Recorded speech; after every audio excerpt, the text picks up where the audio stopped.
नमस्कार, मी सुप्रिया सर्वांचं स्वागत करते मातृत्व एक गोंडस अनुभव या मराठी चॅनलमध्ये. हेल्थकेअर 3 टप्प्यात प्री प्रेग्नन्सी, प्रेग्नन्सी आणि बेबी केअर. आजचा आपला टॉपिक आहे प्री प्रेग्नन्सी सिरीजमधला. काही विशिष्ट कारणांमुळे जर तुमचे पिरियड्स लेट झाले असतील तर ते पिरियड्स आणण्यासाठी काही होम रेमेडीज आहेत माझ्याकडे, त्या मी तुमच्यासोबत शेअर करणार आहे. ज्यांचे पिरियड्स इरेग्युलर आहेत, वेळेवर येत नाहीत, 15 दिवस लेट होणं, 15 दिवसांपेक्षा जास्त लेट होतात. ठीक आहे, एक पिरियडचं रेग्युलर सायकल काय असतं आणि इरेग्युलर सायकल काय असतं थोडक्यात सांगते. 21व्या दिवसापासून 45 दिवसांपर्यंतचे जे सायकल असतं ते नॉर्मल असतं. कारण बऱ्याचदा तुमचा असा समज असतो की या महिन्यात 21 तारखेला पिरियड्स आलेत, नेक्स्ट मंथमध्ये मला 4 दिवस आधीच पिरियड्स आले, तर ते तसं नसतं. हे असं जर तुमचं रेग्युलर होत असेल तर त्याला आधी येणं म्हणत नाही, तुमचं सायकल लहान आहे असं म्हणता येईल त्याला. किंवा तुमचं 21ला पिरियड्स येतात आणि नेक्स्ट मंथमध्ये तुम्हाला 25-26ला पिरियड आले, तर तुम्हाला असं वाटतं की मला पिरियड्स 8 दिवस लेट येतात. तर ते 8 दिवस लेट नसतात, ते तुमचं 38 दिवसांचं सायकल असतं. ठीक आहे, तर तुमचं सायकल किती दिवसांचं आहे ते आधी तुम्ही लक्षात घ्या. ठीक आहे, हे जर नॉर्मल सायकल असेल की दर महिन्यात ठराविक दिवसांनी तुम्हाला पिरियड्स येत असतील तर ते रेग्युलर झाले. इरेग्युलर पिरियड्स म्हणजे 45 दिवसांपेक्षा जास्त गॅपने जे पिरियड्स येत असतील तर ते झाले इरेग्युलर पिरियड्स. त्यानंतर तुमचे समजा रेग्युलर पिरियड्स येत आहेत, 45 दिवसाला येत आहेत, दर 30 दिवसांनी येत आहेत किंवा 21 दिवसांनी येत आहेत, जे काही तुमचं सायकल आहे अचानक समजा बिघडतं आहे. पिरियड्स इरेग्युलर होण्याची, मासिक पाळी उशिरा येण्याची बरीच कारणं आहेत. काय कारणं आहेत त्याच्यावर डिटेलमध्ये व्हिडिओ केला आहे, डिस्क्रिप्शन बॉक्समध्ये लिंक दिलेली आहे, तुम्ही तो व्हिडिओ पाहू शकता.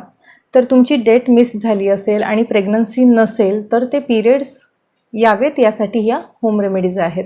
जर तुम्हाला PCOD PCOS असेल, त्यामुळे तुमचे पिरियड्स इरेग्युलर असतील किंवा काही दुसऱ्या कारणांमुळे पिरियड्स इरेग्युलर झाले असतील, लेट झाले असतील, तर ह्या जे काही मी आज होम रेमेडीज सांगणार आहेत, 5 होम रेमेडीज आहेत, त्याच्यापैकी कोणतंही एक तुम्ही ट्राय करू शकता. त्या नेमक्या कधी ट्राय करायच्या हे सर्व मी व्हिडिओच्या शेवटी सांगेन. आधी आपण वळूया पहिल्या होम रेमेडीकडे. त्यापूर्वी तुम्ही चॅनलवर नवीन असाल तर चॅनलला सबस्क्राईब करा आणि बेल आयकॉन हिट करा, जेणेकरून तुम्हाला अशाच नवनवीन विषयांचे अपडेट्स मिळत राहतील.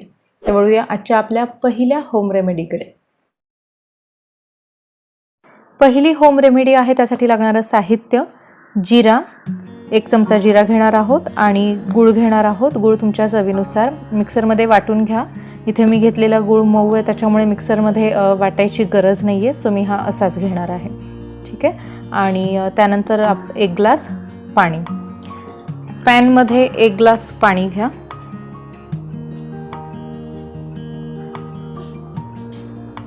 त्यामध्ये 1 चमचा जिरे टाकायचं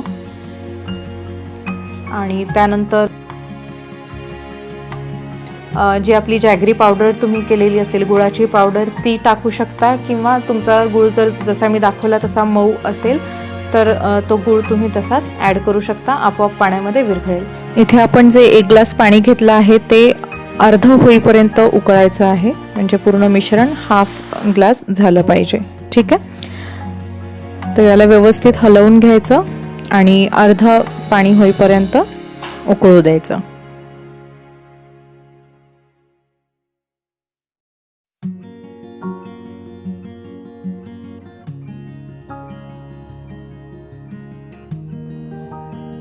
तर हा जो काढा आहे याला आपण काढा म्हणू शकतो, हा तयार आहे.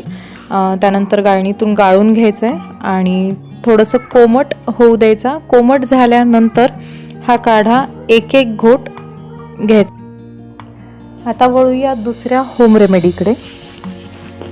दुसऱ्या होम रेमेडीसाठी लागणारं साहित्य आहे अद्रक. अद्रक तुम्ही खिसून घेऊ शकता किंवा याचे छोटे छोटे तुकडे करायचे. आणि त्यानंतर लागणारं इन्ग्रेडियंट आहे ते म्हणजे ओवा. त्यानंतर दालचिनी. दालचिनीची इथे मी पावडर करून घेतली आहे, तुम्ही एकदम बारीक बारीक तुकडे पण टाकू शकता. त्यानंतर आहे जिरे.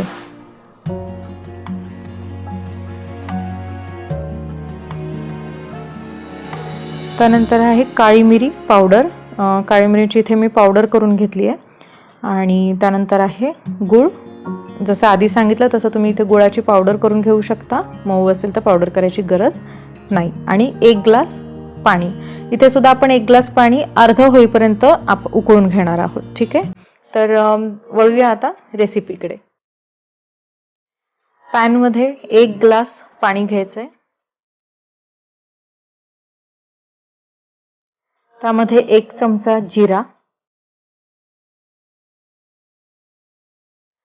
त्यानंतर यामध्ये अद्रक टाकायचं आहे. अद्रक इथे मी खिसून घेतलाय. 1 चमचा अद्रक, आलं तुम्ही बारीक काप पण करू शकता किंवा खिसून घ्या. ठीक आहे.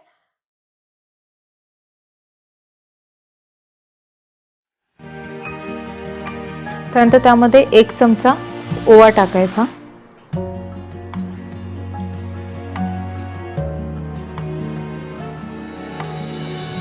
त्यानंतर यामध्ये थोडी दालचिनी पावडर टाकायची. जर तुम्ही अख्खी दालचिनी घेतली तर त्याचे बारीक बारीक तुकडे टाका.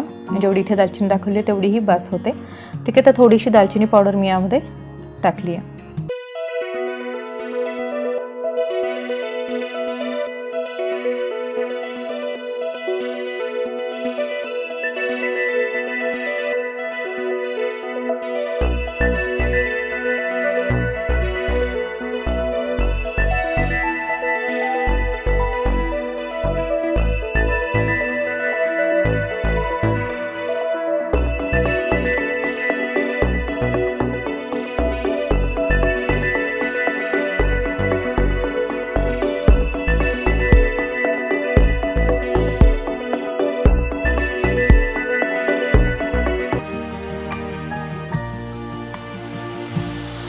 एक ग्लास पाणी आपण टाकलं होतं. हाफ ग्लास होईपर्यंत ते उकळायचं आहे. आता इथे हा काढा तयार झाला आहे आणि हा सुद्धा गाळणीतून गाळून घ्यायचा आहे आणि हा तुम्ही कोमट पिऊ शकता. आता वळूया तिसऱ्या होम रेमेडीकडे. त्यासाठी लागणारं साहित्य धणे, मध आणि 1 ग्लास पाणी. पॅनमध्ये 1 ग्लास पाणी टाकायचं आहे आणि त्याच्यामध्ये 2 चमचे धणे आपण टाकणार आहोत आणि हे चांगलं उकळू द्यायचं आहे. आपण इथे जे 1 ग्लास पाणी घेतलं आहे ते पुन्हा हाफ ग्लास होईपर्यंत उकळू द्यायचं आहे आणि हाफ ग्लास झाल्यानंतर हे मिश्रण व्यवस्थित गाळून घ्या. गाळून झाल्यानंतर थोडं कोमट होऊ द्यायचं आणि कोमट झाल्यानंतर याच्यामध्ये 1 चमचा मध ॲड करायचा आहे. मधाचं प्रमाण डिपेंड आहे की तुम्हाला ते काढा कसा हवा आहे. थोडा जास्त गोड हवा असेल थोडासा तुम्ही मध अजून जास्त टाकू शकता. इथे मी 1 चमचा मध याच्यामध्ये ॲड करते आणि हा काढासुद्धा तुम्हाला कोमटच प्यायचा आहे आणि घोट प्यायचा आहे. जे काही मी काढे सांगते ते तुम्हाला घोटभर जसं आपण चहा पितो तसा घोट प्यायचा आहे. जो मध घेतला हा एकदम प्युअर आहे. तुम्ही पाहू शकता. प्युअर मध तुम्हाला मिळाला तर चांगलंच आहे. अदरवाईज जो अवेलेबल आहे तो मध यूज करू शकता. ज्या काही होम रेमेडीज मी तुम्हाला सांगितल्या हे तुमचं जे नेक्स्ट पिरियड येण्याची जी डेट आहे तुमच्या सायकलच्या अनुसार, ठीक आहे, तर त्या डेटच्या 2 ते 3 दिवस आधी किंवा समजा तुमची डेट मिस झाली आहे, तुम्हाला असं वाटतं की पिरियड्स येत नाही आहेत, अशा त्यावेळेला तुम्ही हे 2 ते 3 दिवसांसाठीच ह्या रेमेडीज ट्राय करायच्या आहेत. कारण यामध्ये होम रेमेडीजमध्ये जे काही पदार्थ सांगितले आहेत ते गरम आहेत. त्याच्यामुळे तुम्हाला हे काही महिनाभर घ्यायचे नाहीत किंवा जसं आपल्या गोळ्या असतात त्या काही 21 दिवसांचा कोर्स असतो तसं नाही आहे. हे तुम्ही हे 3 ते 4 दिवसांसाठीच ट्राय करायचं आहे. आणि कधी ट्राय करायचं आहे? जेव्हा तुमचा नेक्स्ट पिरियड येणार आहे त्याच्या 2 ते 3 दिवस आधी, किंवा जर तुमचे पिरियड मिस झाले असतील, प्रेग्नन्सी टेस्ट निगेटिव्ह आली असेल, ठीक आहे, अशा वेळेला तुम्ही ह्या होम रेमेडीज ट्राय करा. इमिजिएटली तुमचे पिरियड नक्की येतील. या व्हिडिओमध्ये 3 होम रेमेडीजबद्दल माहिती दिलेली आहे. व्हिडिओ थोडा मोठा होत चालला आहे त्यामुळे राहिलेल्या ज्या 2 होम रेमेडीज आहेत त्याबद्दल व्हिडिओ नेक्स्ट वीकमध्ये येईल. ठीक आहे. तर हे सर्व झालं होम रेमेडीज पिरियड्स येण्यासाठी. व्हिडिओ तुम्हाला आवडला असेल तर व्हिडिओला लाईक करा. महत्त्वपूर्ण वाटला असेल तर कमेंट करून कळवा आणि इतरांसोबत ज्यांना तुमच्यासारखेच ज्यांना या व्हिडिओची गरज आहे त्यांच्यापर्यंत शेअर करा. भेटूया पुढच्या व्हिडिओमध्ये. तोपर्यंत खुश रहा, हसत रहा, पॉझिटिव्ह रहा.